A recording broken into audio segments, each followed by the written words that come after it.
विजया एकादशी व्रत फाल्गुन मास के कृष्ण पक्ष की एकादशी को किया जाता है। ऐसा कहा जाता है कि अपने दुश्मनों पर विजय पाने के लिए इस व्रत को भगवान श्री राम ने किया था। इस एकादशी का उल्लेख पद्म पुराण सहित कई शास्त्रों में मिलता है। इस दिन भगवान विष्णु की पूजा अर्चना की जाती है। भगवान विष्णु को इस व्रत से सर्वश्रेष्ठ और प्रिय कोई व्रत नहीं है। इस दिन स्नान के बाद भक्तजन भगवान विष्णु के विग्रह की स्थापना करें, व्रत का संकल्प लें। इस व्रत को करने से दुश्मनों पर विजय मिलती है। इस बार विजया एकादशी व्रत 13 फरवरी को किया जाएगा। फाल्गुन कृष्ण पक्ष एकादशी तिथि को विजया एकादशी व्रत का मन किया जाता है। इस वर्ष यह व्रत 13 फरवरी दिन शुक्रवार को किया जाएगा, क्योंकि एकादशी तिथि का आरंभ 12 फरवरी दिन गुरुवार को दिन में 11:07 से आरंभ होगा, जो 13 फरवरी दिन शुक्रवार को दिन में 1:06 पर समाप्त होगा। ऐसी स्थिति में उदयकालिक एकादशी तिथि 13 फरवरी को प्राप्त हो रही है।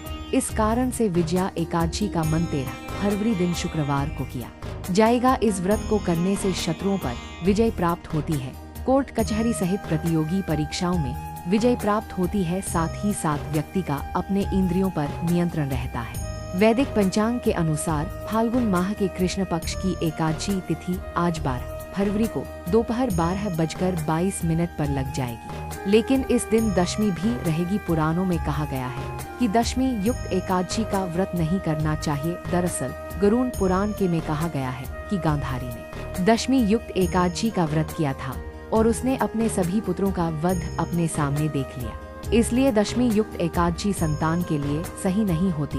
इसलिए दशमी से युक्त एकादशी का व्रत नहीं रखना चाहिए। इसलिए द्वादशी युक्त एकादशी का व्रत करना उत्तम रहता है।